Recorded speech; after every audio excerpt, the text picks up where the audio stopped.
Great Britain may be making its return. Now, whether it's backed by popular demand, whether it's a last-ditch effort to get some interest in the international game, I don't know, but we're going to talk about it now. So, Karl.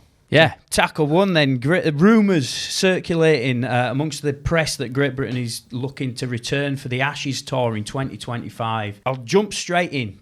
Personally, I think it's a terrible idea.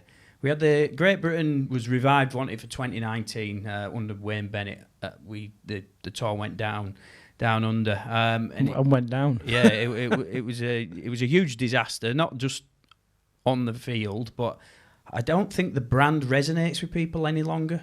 I think Great Britain has sort of had its day. I think Great Britain would work, GB, Team GB, whatever you want to call it, if we had a strong Ireland, Wales and Scotland.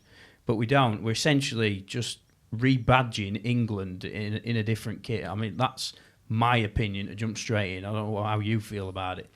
Yeah, I mean, it's a big generalisation. We was talking, before we started recording about, what is the actual effect in terms of, like, which players would be out, which players would be in. We did a little bit of a sift through, and I don't think it'd change much. It might open up some of the, the NRL players and other overseas players a little bit, give them an opportunity if they've got Welsh, Scottish or Irish heritage. But again, it wouldn't change it a great deal. And it all boiled down for me. I was like, well, I prefer the Great Britain shirt to the England shirt. And that, you know what I mean? So, I don't know. Would it increase the viewership? Yeah, but you're from a generation like me. Easy. Hang on. As I said, like me, right. that's grown up watching Great Britain, right? I'll put this into context for you. My wife, who's been watching Rugby League 15 years. Yeah.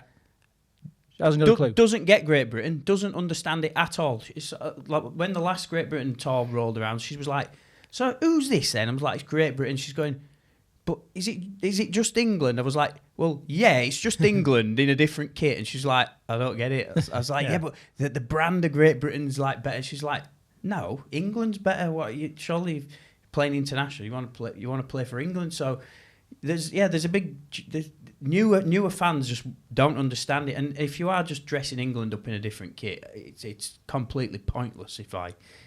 That's my strong opinion. I think, just to play a little bit of devil's advocate, I think if the support, because we know, we people that are embedded, for example, in the Irish team, you know what I mean, and the Welsh team and that kind of thing, and they have got a severe lack of funding.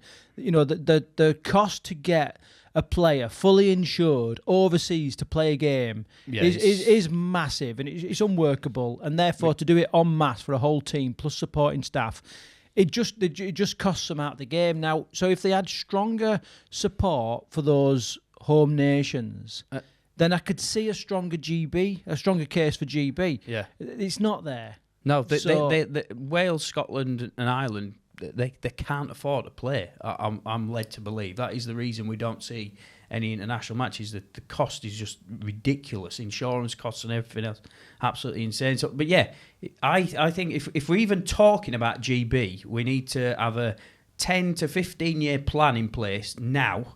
How we're going to ignite the home nations, make them a lot stronger, have some sort of proper tournaments, local 4 nations, 5 nations, however.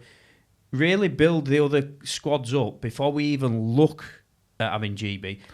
So do you think this is a last-ditch effort to get interest in the international game? I think it all boils down to Australia and how Australia view GB. I think it's all about selling the game down in Oz when we go down there. For the Ashes is happening, isn't it, by all accounts, whether it's England or GB. So I think it's about raising the profile as much as they can in Australia, but there's other things to think about as well, like who's going to coach it? Are you just going to have the England coach? Again, that makes it even more of a mockery of it. But then if you don't have the England coach, you're only a year away from a World Cup, where you've had a different coach coaching essentially what's going to be an England side. So it don't work on any level for me. But on the same token, do you think that we just need to also make a decision and stick with it? Yeah, well, I thought that decision was made years ago when they decided that we weren't running with GB anymore and we were going with home, all the home nations.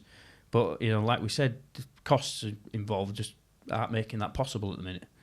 Yeah, it's a weird story. We'll keep an eye on it and see as it unfolds, and be really interested to get your take on it. Are you of an era where you remember, the Great Britain days, the Jonathan Davis try against Australia where he's flying down the wing, just iconic. Jamie Peacock dusting Willie Mason. There's so many iconic moments in GB, in History, GB colours and GB history. Or are you relatively new in the generation? What's your thoughts on it? Be really keen to get your opinion because we're not entirely sold on it. Okay, there's another point actually, which we haven't brought up. The women's Great Britain women's. It's not just going to be the men's. It's going to be the women's as well. There is a case to answer that might work better. Yeah, because we have a strong Welsh side at the minute. Could be potentially a couple of Ireland players might make it into that GB side. So in that respect, it's a little bit closer to working, I think. Could you see that though? A split in an England men's side or home nations, split nations men's side, but a GB women's side.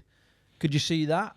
I don't know. That's a bit messy as well, isn't it? It's too messy. I think it's got to be one or the other, hasn't it? And essentially, we've already announced the England v Gillaroos at Vegas, haven't we? So they've already announced that that's England. So I suppose you don't want to be flip-flopping from one to the other, do you? It needs a proper structure. Like so many years of England, Ireland, Scotland and Wales, and then every 8-9 years we have a GB tour or something like that. That's my opinion anyway.